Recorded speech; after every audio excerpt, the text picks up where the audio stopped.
Welcome to my third video, ठीक है, of basic maths. ठीक है, ये जो लेक्चर चल रहा था बेसिक मैथ्स का चल रहा था, जिसमें हम पढ़ रहे थे डिफ्रेंसिएशन। ठीक है, तो डिफ्रेंसिएशन में हमने ये पढ़ लिया था कि जब हम किसी भी ऑब्जेक्ट को किसी भी हाइट से फॉल कराते हैं या फिर किसी इंक्लाइन प्लेन से उसको ड्रॉप करते हैं, तो वो किस तरीके से डिस्टेंस कवर करता है, उसका जो इक्वल इंटरवल ऑफ टाइम में जो डिस्टेंस का जो वो रेशियो होता है वो ऑड नंबर में होता है। x 3x 5x ये सारी चीज़ें हम प्रीवियस वीडियो में प्रीवियस लेक्चर में हम पढ़ चुके हैं। ठीक है, तो इस लेक्चर में हम उसी के बाद कंटिन्यू करेंगे कि गैलीलियो ने किस तरीके से और चीज़ें कॉन्सेप्ट की और वो डिफरेंशिएशन के कॉन्सेप्ट तक पहुंचे। ठीक है, तो हमने ये डिस्कवर कर लिया था कि x इक्वल टू 5t² होता है। ठीक है, तो मैंने पहले ही बताया था कि गैलीलियो ने एवरेज वेलोसिटी का कॉन्सेप्ट दिया था कि जो कि total distance upon total time होता है। ठीक है, तो मैंने माना कि मेरे जो टावर है या जो बिल्डिंग है उसकी हाइट x है। ठीक है, और A पॉइंट से B पॉइंट तक आने में मुझे t टाइम लगता है, t सेकेंड लगते हैं। तो मेरी जो एवरेज वेलोसिटी होगी that is x/t। But question यहाँ पर, वहाँ प्रीवियस लेक्चर में हम वहां पर रुके थे कि अगर मुझे इस B पॉइंट पर मुझे किसी ने पूछ लिया कि वेलोसिटी क्या होगी, या फिर इसके बाद मैं टाइम इंटरवल को आगे बढ़ाऊं, मैं क्या नाम है कि उस जो हाइट है मैं उसको बढ़ा दूं। ठीक है, जैसे ये बिल्डिंग है, इसको मैंने क्या नाम है आगे इसकी हाइट मैंने आगे बढ़ा दी, तब वेलोसिटी क्या होगी? वेलोसिटी तो धीरे धीरे इंक्रीज हो रही है ना। यहाँ पे v1, ठीक है, v2 v3 is greater than v2 is greater than v1, यानी जैसे जैसे यहाँ से भी अगर बॉल आगे निकलेगी तो उसकी वेलोसिटी यहाँ पे जो वेलोसिटी होगी उससे तो ज्यादा ही होगी। ठीक है, बी पॉइंट पर ऑब्जेक्ट की जो वेलोसिटी होगी वो उससे तो ज्यादा होगी इस पी पॉइंट की वेलोसिटी। ठीक है, अब कितनी ज्यादा होगी कितनी कम होगी ये हम आगे एक्सपेरिमेंट में देखते हैं। ठीक है, तो मैंने मान लिया, उन्होंने कहा कि सपोज दैट मैं चेक करता हूं कि अगर मैं x डिस्टेंस को डेल्टा x बढ़ा दूं, ठीक है, तो मेरा x डिस्टेंस अगर डेल्टा x हुआ है तो टाइम भी जरूर ऐड हुआ होगा। तो वैसे ही टाइम भी डेल्टा t टाइम में, ठीक है, यहाँ पे अगर मैं इसको बोल दूं कि डेल्टा t टाइम में मैंने delta x distance extra cover कर ली। ठीक है, पहले से मेरे पास x डिस्टेंस थी जिसको मैंने t सेकंड में कवर किया हुआ था। अब मैंने क्या की, मैंने डिस्टेंस इंक्रीज कर दी क्योंकि मुझे इंस्टेंटेनियस वेलोसिटी चाहिए, मुझे पॉइंट वाली वेलोसिटी चाहिए, मैं उसको आगे कैलकुलेट करने जा रहा हूं। ठीक है, तो इसमें मैंने देखा कि जो डेल्टा t है और डेल्टा x है, ये क्या होगा कि अगर टोटल डिस्टेंस मैं बोलूं कि from point A two point P, ठीक है, तो टोटल डिस्टेंस जो होगी वो होगी x प्लस डेल्टा x। ठीक है, और जो टोटल टाइम हो जाएगा वो t प्लस डेल्टा t हो जाएगा। तो और देखते हैं कि एक रिलेशन हमें मिल चुका था, that is x equal to 5t²। हम क्या करेंगे, ठीक है, अब हमारी जो एवरेज वेलोसिटी हो जाएगी that is x plus delta x divided by t plus delta t। ठीक है, तो अब जो यहाँ पे हमें डिस्टेंस मिला, ठीक है, अगर मैं इस फॉर्मूले में अपना जो डिस्टेंस है और टाइम वो क्या नाम है पुट करता हूं, तो मुझे एक रिलेशन मिलता है x plus delta x is equal to 5t plus delta t का होल स्क्वायर। ठीक है, तो इसके बाद मैं क्या करता हूँ, इसके स्क्वायर को मैं क्या नाम है खोलूंगा। ठीक है, that is t² delta t² plus 2 delta t into t. ठीक है, 5 अंदर मल्टीप्लाई होगा, 5t² plus 5 delta t² plus 10 delta t into t. अब देखो x इक्वल टू क्या है, 5t², तो ये 5t² और ये x कट जाएंगे क्योंकि x इक्वल टू 5t दोनों इक्वल वैल्यू है, तो दोनों एक दूसरे को कैंसिल आउट कर देंगे। ठीक है, तो हमें एक रिलेशन मिलेगा, delta x equal to 5 delta t² plus 10 delta t into t. अब मैं काम करता हूं, क्योंकि मुझे वेलोसिटी चाहिए, मुझे वेलोसिटी चेक करना है, तो total distance upon total time से मुझे एवरेज वेलोसिटी मिलती है। मैंने क्या किया, इसमें से डेल्टा टी कॉमन लेकर के मैंने delta x upon delta t की वैल्यू निकाल ली, that is 5 delta t plus 10 into t. ठीक है, तो इसके बाद अब मुझे चेक करना है कि किस तरीके से मैं डिफरेंशिएशन के कॉन्सेप्ट तक मैं पहुंचूंगा, ये मुझे चेक करना है। तो यहाँ पे मैंने t इक्वल टू 2 सेकेंड ले लिया। मैंने माना कि यहाँ से a से लेकर के we are moving from point A to B, the total time taken by any object और एनी बॉडी इज 2 सेकेंड। ठीक है, नेक्स्ट जब हमने आगे बढ़ाया, ठीक है, तो मैंने माना कि डेल्टा टी 1 सेकेंड। पहले मैं एक होल नंबर लेकर के चलता हूं, फिर इसी वैल्यू को मैं कम करता जाऊंगा और मैं इस बी पॉइंट तक पहुंच जाऊंगा। अगर मुझे बी पॉइंट की वेलोसिटी फाइंड करनी है तो सबसे पहले मैं पी तक जाऊंगा, फिर पी से अपनी जो डिस्टेंस है वो कम करता चला जाऊंगा, टाइम इंटरवल भी कम होता चला जाएगा। ठीक है, और मुझे एग्जैक्ट उस पॉइंट की वेलोसिटी मिल जाएगी, इंस्टेंटेनियस वेलोसिटी मिल जाएगी, जो हम इतनी देर से फाइंड करने की कोशिश कर रहे हैं। ठीक है, तो कैसे मिलेगी, तो हमने क्या किया, पहले तो हमने एक एग्जांपल ले लिया कि t इक्वल टू 2 सेकंड लिया। ठीक है, चलो माना कि ये बॉल A टू B तक आने में इसने 2 सेकंड लिया। ठीक है, उसके बाद मैंने डेल्टा t, मैंने माना 1 सेकंड बाद की वेलोसिटी में चेक कर लेता हूं।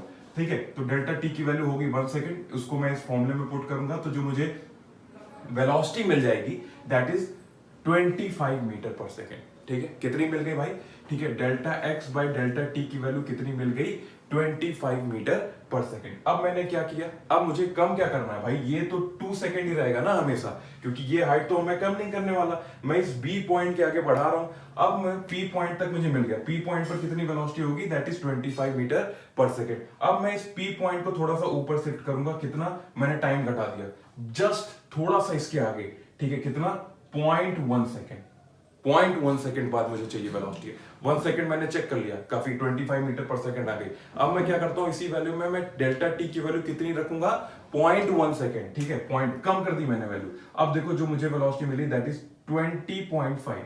ठीक है, यानी जस्ट बी के बाद शायद 0.1 सेकेंड पे जो वेलोसिटी रही होगी, ठीक है 20, इसका मतलब बी पर कितनी वेलोसिटी रही होगी? 20 रही होगी, तभी तो बी के बाद 0.2 पॉइंट मिल रही है। अब आगे फिर चेक कर लेते हैं, कोई दिक्कत नहीं है। मैंने डेल्टा टी की वैल्यू और कम कर दी, 0.001 सेकेंड। ठीक है, तो मुझे देखो, ये देखो जो वेलोसिटी वो 20 से कम नहीं होने वाली है। इसका मतलब इस पॉइंट पर 20 थी, उसके बाद जैसे जैसे हम आगे टाइम बढ़ाते जा रहे हैं, ये वैल्यू धीरे धीरे बढ़ रही है, लेकिन क्योंकि वेलोसिटी जैसे जैसे पी तक पहुंचोगे बढ़ती तो जाएगी, ऊपर से क्या हो रहा है, जो वेलोसिटी हो रही है वो कॉन्टिन्यूअस इंक्रीज ही हो रही है। ठीक है, तो कॉन्टिन्यूअस इंक्रीज होने का मतलब ये है जैसे ही आप बी पॉइंट से आगे पी पॉइंट तक बढ़ोगे, ठीक है, ये वेलोसिटी कॉन्टिन्यूअस इंक्रीज होती चली जाएगी। ठीक है, तो ये वेलोसिटी कॉन्टिन्यूअस कितनी? 20.005, यानी 20 से कम तो नहीं होने वाली। ठीक है, 20 से ज्यादा ही होगी, 0.00005। आप टाइम कम करते जाओ वेलोसिटी, लेकिन 20 से कम नहीं होगी। इसका मतलब बी पर आपको वेलोसिटी मिल जानी है। ठीक है, तो या इस वैल्यू से हमने ये फॉर्मूला सेटिस्फाई किया कि delta x by delta t is equal to 5 delta t plus 10 into t, यानी रिलेशन मिला जिसके थ्रू हम एक इंस्टेंटेनियस, और दैट अगर मैं, अब देखो मेरा जो डिस्टेंस है, ठीक है, डेल्टा टी है। ठीक है, मैं क्या कर रहा हूं, डेल्टा टी को कम करता चला जा रहा हूं। पहले मैंने 0.1 लिया, फिर 0.01 लिया, फिर 0.001 लिया। अब इसके बाद फिर मैं एक्सपेरिमेंट करूंगा तो 0.0001 ले लूंगा। ठीक है, फिर मैं करता चला जाऊंगा, यानी घुमा फिरा करके मैं जो डेल्टा टी की वैल्यू है वो मैं जीरो के पास ले जाने की कोशिश कर रहा हूं, tends to zero. That is a symbol of delta t tends to zero. ठीक है, बहुत छोटा, जीरो तो नहीं, लेकिन जीरो के बाद जो आएगा वो। ठीक है, टेंस टू जीरो का मतलब होता है कि अगर मैं delta t tends to zero ले रहा हूं, या डेल्टा एक्स टेंस टू, क्योंकि टाइम छोटा करोगे तो एक्स भी तो छोटा होगा। ठीक है, अगर ये डेल्टा टी है तो ये डेल्टा एक्स हो जाएगा। ठीक है, तो टेंस टू जीरो का मतलब ये है जीरो नहीं। ठीक है, जीरो नहीं, टेंस टू जीरो का मतलब ये है जीरो नहीं, लेकिन जीरो के बाद जो पहला स्टेप आएगा वो यही है, that is represented by tends to zero, कि जीरो तो नहीं, लेकिन जीरो के बाद जो आएगा वो। ठीक है, तो delta t tends to zero, delta x tends to zero. तो इस डेल्टा टी जब टेंस टू जीरो बोलते हैं तो इसको एक बोलते हैं, ठीक है, इसी को हम बोलते हैं डी टी। ठीक है, ये टेंस टू जीरो, जब हम किसी भी चीज को जीरो के सबसे करीब ले जा रहे होते हैं, ठीक है, जीरो के सबसे नियर ले जा रहे होते हैं, तो उसको हम बोलते हैं डी टी।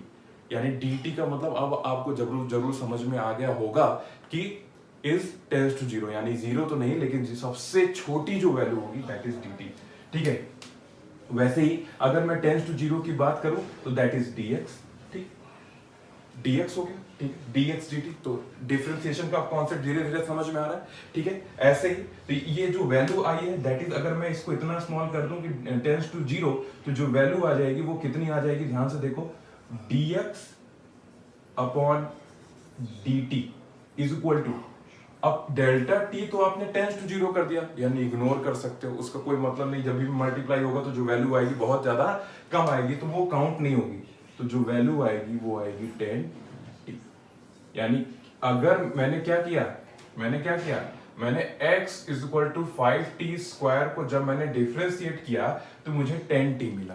ठीक है, 10t मिला। ठीक है, अभी तक ये एक्सपेरिमेंट खत्म नहीं हुआ है, क्योंकि अभी तो मुझे एक रिजल्ट मिला है, मुझे और रिजल्ट चेक करने पड़ेंगे, तब मैं कंक्लूजन पे पहुंचूंगा, तब मेरा पहला फॉर्मूला बनेगा।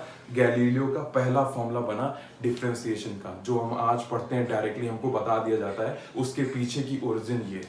ठीक, तो अभी तक हमने ये देखा कि क्या नाम है, कि ये जो पहला जो गैलीलियो का कॉन्सेप्ट चल रहा था, उससे हमें एक रिजल्ट मिला था, that is x is equal to 5t square.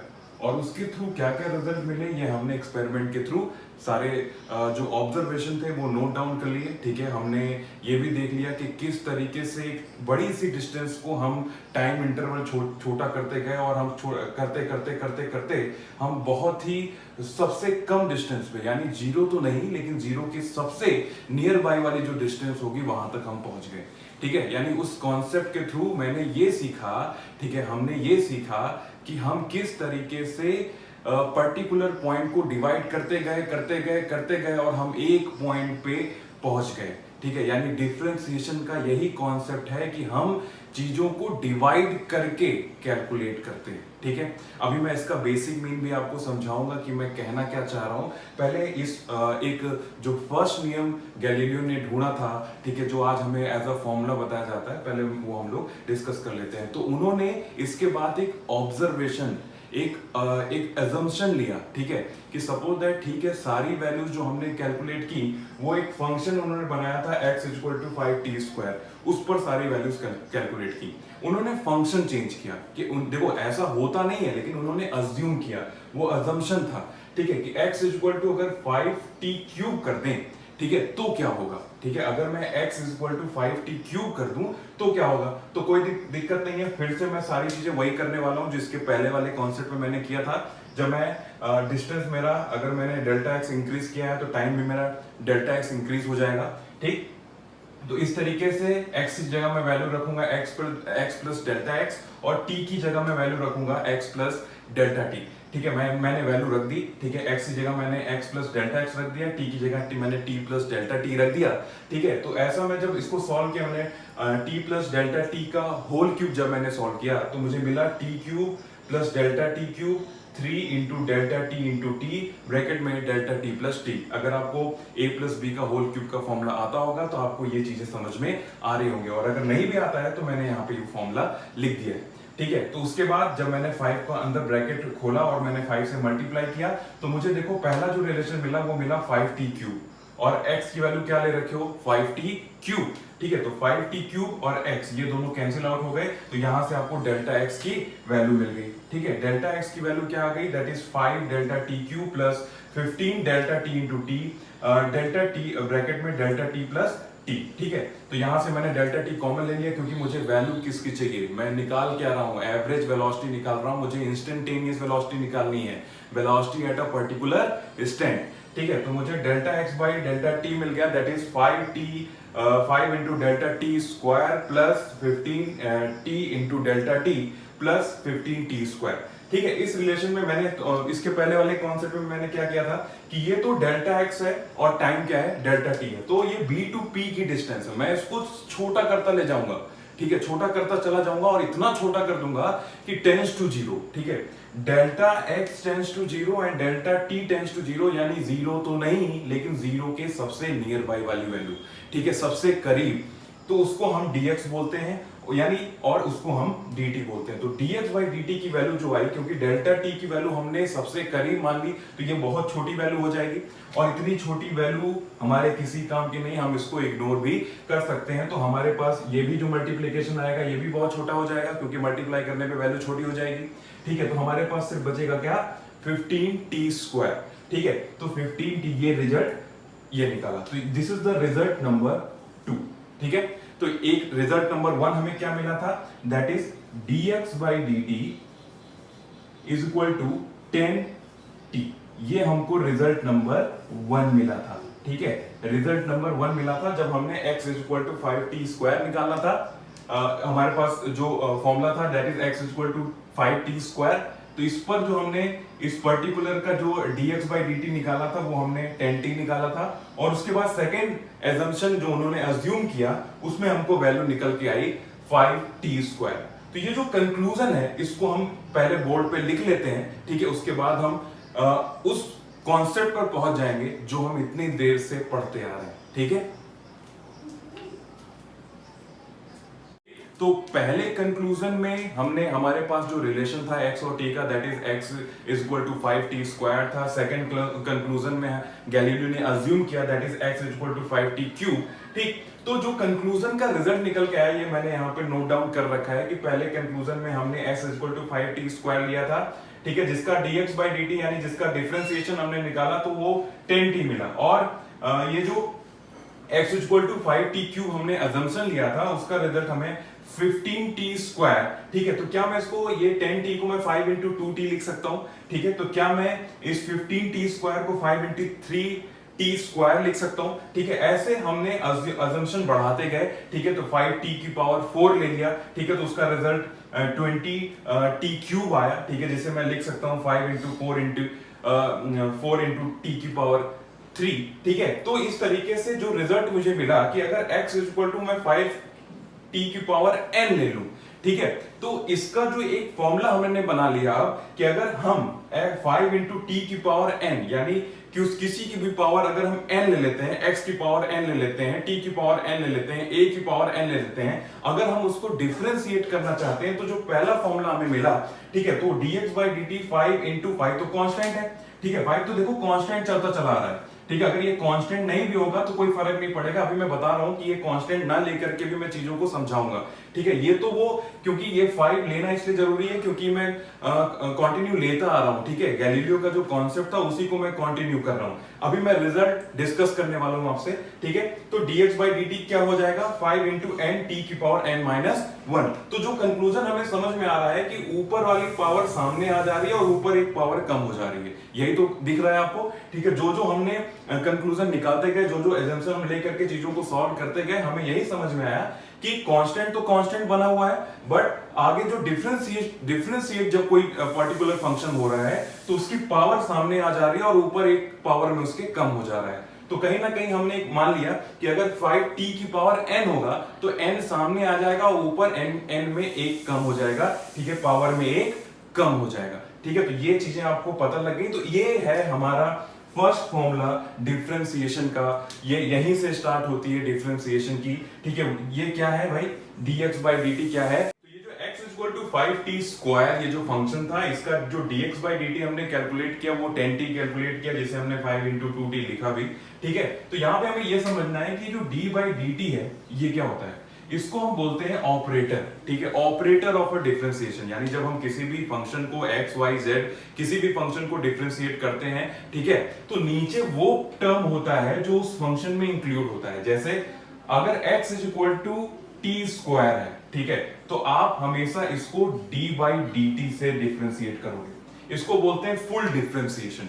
अगर यहां पर t के अलावा, क्योंकि आपके फंक्शन में क्या है टी स्क्वायर है और आपको डिवाइड किसको करना है, t को करना है, टी स्क्वायर को करना है, तो यहां पर t होना बहुत जरूरी है, तभी ये पूरी तरीके से डिफरेंशिएट होगा। अगर आपने यहां पर t नहीं यूज किया, अगर आपने यहां पर y यूज कर लिया, ठीक है, और आपके फंक्शन में है x equal to t square, तो इसको बोलते हैं पार्शियल डिफरेंशिएशन, ठीक है, पार्शियल डिफरेंशिएशन, इसको बोलते हैं पार्शियल डिफरेंशिएशन, ठीक है। तो पार्शियल डिफरेंशिएशन को लिखने का तरीका थोड़ा सा इस तरीके से होता है, दैट इज पार्शियल डिफरेंशिएशन। अगर आपको ऐसा कहीं सिंबल मिल रहा है, इसको हम बोलते हैं पार्शियल डिफरेंशिएशन। थोड़ा सा डेल टाइप का होता है, डेल्टा टाइप का होता है, डेल बाई डेल वाई बोलते हैं इसको, ठीक है। जब भी ऐसा सिंबल आपको मिले तो उसको हम क्या बोलते हैं, पार्शियल डिफरेंशिएशन बोलते हैं, ठीक है।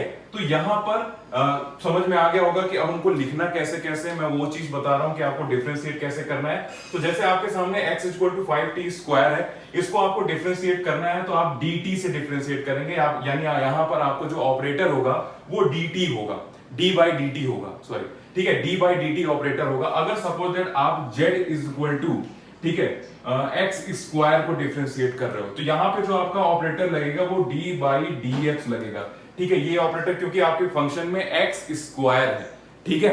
तो अब यहां पर जो x स्क्वायर है, ठीक, तो यहां पर जो ऑपरेटर लगा वो d by dx लगा, ठीक। अगर यहां पर मैं बोल रहा हूं कि a इज इक्वल टू मेरा t की पावर क्यूब है, तो यहां पे मेरा ऑपरेटर क्या लगेगा d by dt, क्योंकि मुझे t क्यूब को डिफरेंशिएट करना है, मुझे यहां पर x स्क्वायर को डिफरेंशिएट करना था, इस वजह से मेरा जो ऑपरेटर था वो d by dx था। यहां पे मुझे 5t स्क्वायर को डिफरेंशिएट करना था, इस वजह से मेरा ऑपरेटर d by dt था। सपोज दैट आप a is equal to z cube लिखते हो, इसको फुल्ली डिफरेंशिएट करना है, तो यहां पर जो ऑपरेटर लगेगा वो d by dz लगेगा और यहां पर a लिख दोगे, ठीक है। तो जो d by dx हो गया, ठीक है, d by dy हो गया, ठीक है, डी बाई डी जेड हो गया, ये तो ऑपरेटर हो गया, ठीक है, जिस पर्टिकुलर टर्म को डिफरेंशिएट करना है वो नीचे आ जाएगा, ठीक है, यानी ये टी स्क्वायर को डिफरेंशिएट करना है तो टी आ गया, एक्स स्क्वायर को डिफरेंशिएट करना है तो यहाँ पे एक्स आ गया, क्या नाम है, जेड क्यूब को डिफरेंशिएट करना है तो यहाँ पे जेड आ गया। अब यहाँ पर जो वैकेंसी खाली हो गई वो यहाँ पर क्या फिल होगा, यहाँ पर वो फंक्शन फिल होगा जिसे आपको डिफरेंशिएट करना है, चाहे एक्स हो, चाहे जेड हो, चाहे ए हो, या कोई और टर्म बी हो, सी हो, डी हो, ठीक है, तो यहाँ पर वो वैकेंसी फिल करेगा जो पर्टिकुलर टर्म को आप, ये है वो रूल जिसके थ्रू आप डिफरेंशिएशन के प्रोसेस को कंप्लीट करते हो। तो यहाँ पे अब हम यहाँ पर हमने ये सीखा कि अगर हमारे पास कोई भी रिलेशन दिया हुआ है, suppose that x is equal to t की पावर 5, इसको हमें डिफरेंशिएट करना है। ये पहला एग्जांपल मैं यहाँ पे यूज कर रहा हूँ, ऐसे और भी हम क्वेश्चन सॉल्व करेंगे आगे आने वाली वीडियोस में। तो पहला क्वेश्चन x की पावर t की power x is equal to t की पावर 5, तो इसका डिफरेंशिएशन हम क्या करेंगे, तो पहले तो मुझे ऑपरेटर कौन सा लेना पड़ेगा, देखो यहाँ पे t है तो मेरा जो ऑपरेटर होगा वो डी बाई डी टी होगा, ठीक है। उसके बाद मेरी जो यहाँ पे वैकेंसी है वहां यहाँ पर क्या फिल होगा, कौन सा है, x है, x is equal to t की पावर 5 है, ठीक है, तो इस वैकेंसी पे मैं क्या रख दूंगा, x रख दूंगा, हो गया हमारा dx बाई dt। तो वही ऑपरेटर मैं यहाँ पे भी क्योंकि डिफरेंशिएट कर रहा हूं ना, तो इसका एक प्रॉपर रूल होगा, एक प्रॉपर प्रोसेस होगा जिसके थ्रू हम इसको करेंगे, तो that is D by D T T की पावर 5। अब ये डिफरेंशिएट होगा तो क्या रूल था भाई कि 5 आगे चला आएगा, ठीक है, और ऊपर की पावर में -1 हो जाएगा, यानी इसका डिफरेंशिएशन हो जाएगा 5t की पावर 4, ठीक है। और तो ये रहा पहला डिफरेंशिएशन, ठीक है, 5t की पावर 4। नाउ उसके बाद अब यहां पर एक और चीज, जैसे एक और क्वेश्चन में ले लेता हूं, that is a is equal to, ठीक है, z की power 3, a is equal to z की पावर 3 मैं डिफरेंशिएट करना चाहता हूं, तो मेरा जो ऑपरेटर होगा यहाँ पे कौन है, z की पावर 3 को डिफरेंशिएट करना है, यानी मेरी जो ऑपरेटर होगा वो d बाई dz होगा, ठीक है, क्योंकि ये फुल्ली डिफरेंशिएट हो जाएगा इसलिए d, अगर ये पार्शियली डिफरेंशिएट होता तो यहाँ पे डेल्टा लगाते हैं, ठीक है, यानी जिसका सिंबल मैंने ऐसे बताया था पार्शियल डिफरेंशिएशन, ठीक है। तो फिलहाल अभी हमें पार्शियल डिफरेंशिएशन के बारे में पढ़ना नहीं है, वो आपको मैथ्स में बहुत अच्छे से समझाया जाएगा, और बायो वालों के लिए पार्शियल डिफरेंशिएशन जरूरत नहीं है फिलहाल के लिए अभी, ठीक है। तो d बाई डी जेड हो गया, और किसको डिफरेंशिएट करना भाई, a को डिफरेंशिएट करना है, इज इक्वल टू d बाई डी जेड, ठीक है, z की पावर 3। क्या फॉर्मूला था भाई, 3 सामने आ जाता है, ठीक है, 3 सामने आ जाता है इंटू जेड 3 माइनस 1, यानी 3 इंटू जेड की स्क्वायर, ठीक है, ये हो गया 3z स्क्वायर, z की पावर क्यूब का डिफरेंशिएशन आ गया। तो इस तरीके से हमने ये फॉर्मूला सीख लिया कि अगर x is equal to t की पावर n है, ठीक है, कांस्टेंट तो कांस्टेंट रहेगा, कांस्टेंट का डिफरेंशिएशन 0 होता है, अभी मैं बताता हूं कि कांस्टेंट का डिफरेंशिएशन 0 कैसे होता है, ठीक है। तो x, इसका फॉर्मूला हमें क्या मिल गया, x is equal to n t की पावर n माइनस 1, तो ये हमारा पहला फॉर्मूला है जो हमने प्रूव कर लिया। इसका अब आपको उसका प्रूफ भी पता है, अब आपसे कोई भी पूछे कि किस तरीके से ये डिफरेंशिएशन है, व्हाट इज डिफरेंशिएशन, कहां से डिफरेंशिएशन ओरिजिनेट हुआ, ठीक है, अब आपको सारी नॉलेज है, ठीक है। एक मैथ्स के स्टूडेंट या एक बायो के स्टूडेंट हो, आपको पूरी प्रॉपर नॉलेज है, चाहता तो मैं डायरेक्ट फॉर्मूला भी बता सकता था कि ऐसा ऐसा ऐसा होता है, और आपके सामने अगर ऐसा क्वेश्चन आएगा तो आप ऐसे सॉल्व कर लेना, लेकिन नहीं, मैंने वो सारी डिटेल्स आपको दी हैं, ठीक है, जिनके थ्रू आप इसको, इस सारे कॉन्सेप्ट को अच्छे से समझ सकते हो, ठीक है। तो नेक्स्ट वीडियो में हम इसके प्रॉपर्टीज के बारे में डिस्कस करने वाले हैं। तो फिलहाल जाने से पहले हम एक और पॉइंट डिस्कस कर ले रहे हैं कि किसी कांस्टेंट का डिफरेंशिएशन 0 कैसे होता है। सो सपोज दैट कि मैं a is equal to x की पावर 0, क्योंकि अगर मैं ये बोल रहा हूं कि suppose that a is equal to 5, ये कांस्टेंट है, ये वैल्यू कांस्टेंट, जितनी भी वैल्यूज होती हैं, जितने भी नंबर्स होते हैं, सब कांस्टेंट होते हैं, तो a इज इक्वल टू 5, इसको मुझे डिफरेंशिएट करना है, तो इसको मैं ऐसे भी लिख सकता हूं कि a is equal to 5x की पावर 0, ठीक है, 5x की पावर 0 में लिख सकता हूं, ठीक है। तो कांस्टेंट तो भाई कांस्टेंट ही रहेगा, जैसा हमने 5x स्क्वायर 5x क्यूब किया था, तो 5 तो वही था, ठीक है, 5 वैसे ही रहेगा, ठीक है। तो क्या सबसे पहले ऑपरेटर में क्या लूंगा भाई, x लूंगा, तो dA बाई dx, ठीक है, dA बाई dx होगा, तो ये 5 ऐसे ही रहेगा, 0 सामने आ जाएगा और x 0 माइनस 1 हो जाएगा। अरे अब जब 0 से मल्टीप्लाई हो गया तो पूरी वैल्यू 0 नहीं आ गई, तो दूसरा रूल आपको ये पता लग गया कि अगर मैं किसी भी कांस्टेंट को डिफरेंशिएट करूंगा तो उसका किसी भी कांस्टेंट का जो डिफरेंशिएशन होता है वो 0 होता है। ठीक है, तो ऐसी बहुत सारी प्रॉपर्टीज मैं अब नेक्स्ट वीडियो में लेकर के आने वाला हूं और अब हम 2 वीडियोस में इस डिफरेंशिएशन के कॉन्सेप्ट को खत्म कर लेंगे। ठीक है, एंड कर लेंगे। उसके बाद हम नेक्स्ट अपना कॉन्सेप्ट स्टार्ट करेंगे, दैट इज इंटीग्रेशन। ठीक है।